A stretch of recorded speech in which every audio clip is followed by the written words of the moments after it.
Alhamdulillah salah satunya udah tercapai sekitar 80%-an. Itu di sosial kemasyarakatan kita ngurangin angka pengangguran di kepemudaan. Ya bener, ngurangin angka pengangguran. Lanjut Gus. Selamat siang menjelang sore, Bro and Sis, Abang dan Po. Ini kita lanjut untuk podcast. Podcast jangan lupa ya, namanya podcast Lanjut Gus. Nah, kita kedatangan tamu di sini, Bro and Sis. Ya, ini hadir di sini Ketua Karang Taruna RW 1 Kebon Baru. Ya, Kebon Baru adanya di Tebet, Kecamatan Tebet, Kota Madia, Jakarta Selatan. Dan juga didampingi ya, di sini hadir Wakil Ketua, benar ya? Nah, Bro Erwin, Wakil Ketua Karang Taruna RW 1 Kebon Baru. Jadi mereka sekarang ini berdampingan, ya memang lagi santai, dan saya ajak untuk bisa memberikan informasi-informasi ya terkait dengan apa kegiatan dan target mereka. Pertama Bro Rian nih, Ketua nih. Iya, siap. Ya, boleh memperkenalkan diri secara singkat ya untuk di Karang Taruna ini. Silakan Bro Rian. Assalamualaikum Bro Sis semua. Saya Sofyan Alami, biasa dipanggil Rian, Ketua Karang Taruna Unit RW 01 Kelurahan Kebon Baru, Kecamatan Tebet, Jakarta Selatan. Benar ya Ketua ya? Iya, Ketua. Udah menikah atau jomblo? Kebetulan udah nikah. Sudah nikah. Alhamdulillah udah ada jodohnya, Pak. Sudah ada jodohnya. Ya, lanjut Bro Erwin. Assalamualaikum warahmatullahi wabarakatuh. Bro dan Sis, perkenalkan saya Wakil Ketua Karang Taruna RW 01. Saya sudah menikah dengan anak satu. Sudah menikah juga ya. Oh, berarti Karang Taruna ini bukan hanya khusus mereka yang belum menikah, yang sudah menikah boleh ya? Boleh menjadi pengurus ya? Dan di ADART itu sampai batas umur 45 tahun. Oh, yang penting batas umur tadi untuk usia 45 tahun. Ya. Baik dia yang sudah menikah tapi umurnya masih di bawah 45 masih bisa ikutan di dalam kegiatan Karang Taruna. Bisa. Ya, ini Bro Erwin nih. Saya dengar Karang Taruna ini banyak keaktifan ya. Keaktifan itu ini mendapatkan dana untuk organisasi atau operasional dari mana nih, Bro Ketua? Kalau per Januari 2022 kita udah dapet yang namanya dana stimulan. Dana stimulan Ya, itu dari dinas sosial sejumlah 500.000 per bulan. 500.000 per bulan. Itu cairnya Per orang dapatnya? enggak, per unit. Oh, per unit. Cairnya 3 bulan sekali. Jadi periode pertama Maret baru cair, kadang pending. Oh. Nah, itu kan dana stimulan ya. Buat menstimulus kegiatan-kegiatan yang ada. Jadi dengan dana 500.000 itu gimana caranya kita bisa bikin program yang lebih bagus, berkembang gitu kan, berkesinambungan sampai seterusnya gitu. Dari situ dipakai.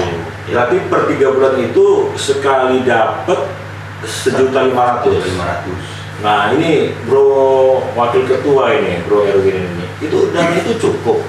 Padahal tiap harinya itu harus ada aktivitas ya, kegiatan. Ya kadang-kadang kita beli gorengan untuk 1 bulan aja kurang kali untuk disertai ya. Gimana nih Bro? Ya kalau menurut saya sih sebenarnya 500.000 itu kurang Pak. Kurang ya? Untuk satu kegiatan Pak. Cuma dari kitanya gimana caranya mencukupi aja Pak. Kadang-kadang kita lebih sering di anggota kita tuh urungan Pak namanya Pak. Urunan ya? Urungan itu patungan gitu Pak. Oh. Jadi dengan uang segitu kita kurang-kurangnya kita patungan gitu Pak. Nah ini nih Bro Rian nih Ketua nih. Selain dari yang dapat stimulus tadi, ada nggak dapat lagi anggaran dari misalkan pihak perusahaan atau swasta yang memang bisa membantu untuk kegiatan Karang Taruna? Jadi satu. kalau buat event besar ya Pak ya, contohnya 17-an, itu kita kan sempat proposal ke CSR yang ada di wilayah. Itu juga kadang besar. Wilayah itu hanya yang ada di RW 1? Iya, RW 1. Kalau lewat di RW 1 nggak? Oh, nggak bisa. Oh, iya. Jadi khusus CSR yang ada di wilayah RW 1, perusahaan, toko atau apa gitu kan, kita sebar proposal. Jadi paling kalau dana dari luar itu aja Pak. Oh, itu yang didapatkan ya dengan proposal ya biasanya ya. Nah, teman-teman kan ini juga ada yang bekerja, ada yang ternyata katakanlah apakah masih kuliah, belum bekerja, Ada yang masih sekolah. Nah, ini yang kerja ini gimana nih bagi waktunya nih? Jadi kalau saya pribadi Pak ya, ini kan organisasi sosial ya, sosial kemanusiaan. Mau gimana pun capeknya kerja, terus mikirin keluarga juga, cuma ada tanggung jawab sosial sebagai ketua, ya mau nggak mau harus terlibat, terjun.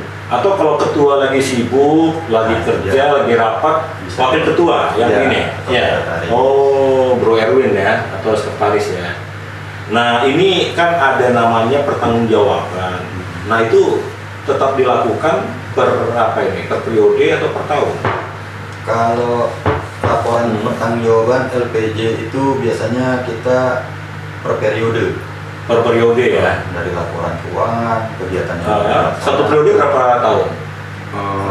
di unit 3 tahun. 3 tahun. Pas kemarin Di unit 3 tahun. Oh. Terakhir itu November saya dilantik, udah 5 tahun nih. Jadi yang sekarang 5 tahun sampai 2025. Ya, 2025. Nanti di situ baru pertanggungjawaban berarti baru LPJ. Iya. Iya. Tapi biasanya kan ada pertemuan rutinnya itu Pak. Jadi kita nggak full per tim. Jadi laporannya juga ada per 6 bulan gitu. Oh, di luar yang per periode ada yang per 6 bulan. Iya. Jadi ngerangkumnya gampang pas LPJ akhirnya. Oh. Nah, ini anggotanya gimana nih? Apa mereka juga mendapatkan bantuan dari Karang Taruna, dapat pelatihan, atau cuman sebagai anggota biasa aja, anggota yang ada di khususnya Karang Taruna RW 1 Kebon Baru?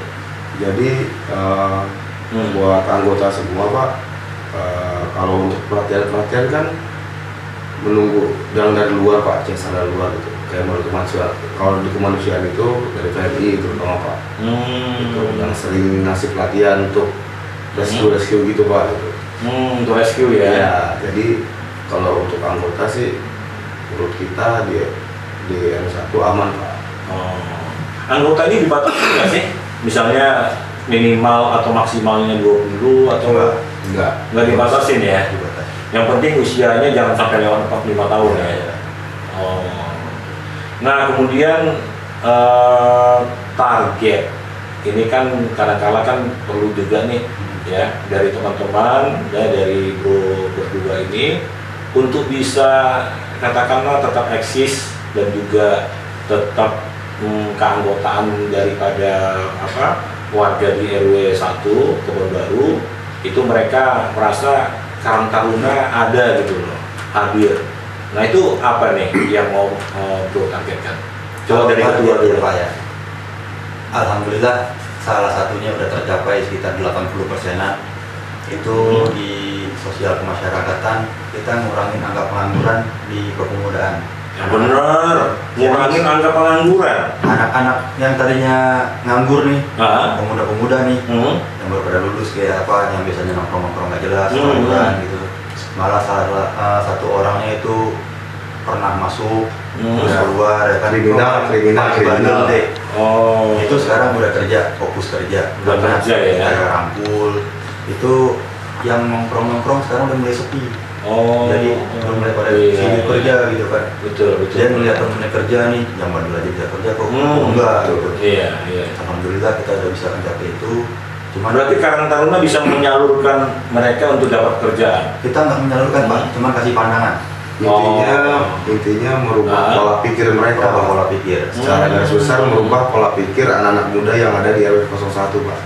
Supaya mereka berpikiran bagaimana menghidupi mereka sendiri, kerja mandiri. Oh. Jadi kan selama ini mungkin kami berdua nih Pak, Bro Rian sama saya, karena sebagian besar orang tua nih dari mereka nih Adam cerita Pak ke kita gitu. Dan sering masukkan ke saya juga sama Bro Rian. Ini anak ini pusing segala macam gitu. Jadi kita mungkin ya memang ditugaskan untuk mengayomi mereka gitu Pak. Sekarang anggotanya udah berapa? Kalau di Karang Taruna RW 1? kurang lebih 30-an. 30-an ya. Pernah didata juga ternyata remaja atau yang berusia di bawah 45 di situ lebih dari 30 atau Kalau remaja sama pemuda sih lebih. ya. Ya, cuman kan nggak semua mereka itu mau masuk Karang Taruna. Nah itu kita kan nggak ada unsur pemaksaan, jadi ya terserah. Cuman kita tetap arahin mereka gitu biar nggak nggak negatif. Jadi Karang Taruna yang mengarahkan mereka ya. Nah kemudian kalian kan perlu sekretariat juga. Iya. Nah itu ada diberikan oleh Pemprov DKI atau pemerintah pusat atau bagaimana?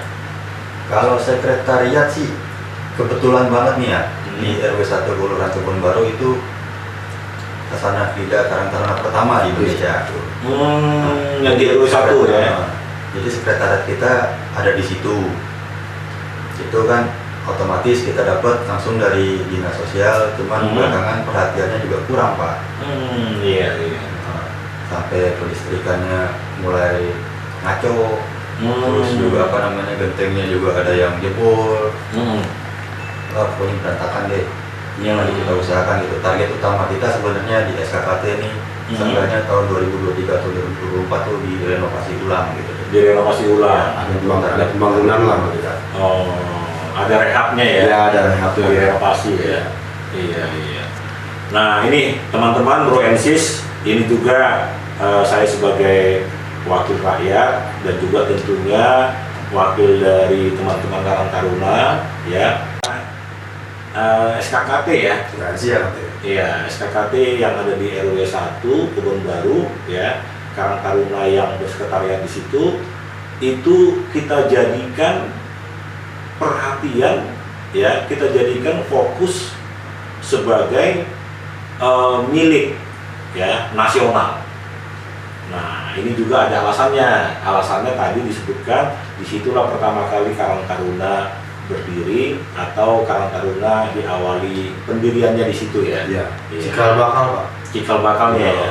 Dan tempatnya udah langsung seperti yang sekarang ini. Oh enggak, banyak renovasi. Banyak renovasi ya. Tapi yang desain-desain yang masih bersejarah itu masih ada ya? Masih ada. Budaya Betawi ya. Iya. Bangunannya, lirik-liriknya masih ada ya. Iya. Jadi dalam kesempatan ini ya kami ya saya tadi sudah sampaikan mohon perhatian dari kementerian ya, khususnya Menteri Pemuda dan Olahraga, tentunya juga Menteri Sosial Republik Indonesia ya. Ayo kita jadikan SKKT yang ada di RW 1 Kebon Baru, sekretariatnya Karang Taruna, itu supaya benar-benar terlihat memang itulah yang menjadi aset nasional dan memang itulah yang membanggakan ya, membanggakan dan milik ya semua warga negara. Jadi bukan hanya milik RW 1, ya. Bukan hanya milik Kebon Baru ya, bukan hanya milik Kecamatan Tebet atau Kota Mada Jakarta Selatan ya, milik bangsa Indonesia. Itulah kalau dikatakan target ya, lebih utamanya ya, kita akan menjadikan itu aset nasional. Dan kembali lagi ya, kami akan melakukan beberapa kegiatan dan audiensi. Apalagi Bro yang mau disampaikan kira-kira? Ya, cukup sih Pak. Sudah cukup ya. Ya, Bro Erwin udah cukup ya? Cukup. Iya. Jadi Bro Ensis itu tadi ya bincang-bincang kita. Walaupun ini kelihatannya punya ya muatan yang perlu disampaikan tadi, tapi kita tetap membicarakan dengan santai. Semoga nanti di pertemuan berikutnya ya kita akan lebih membuka ruang-ruang untuk menyampaikan opini ataupun pendapat warga khususnya Jakarta Selatan. Saya Agus Hamonangan, SHMH, lanjut Gus.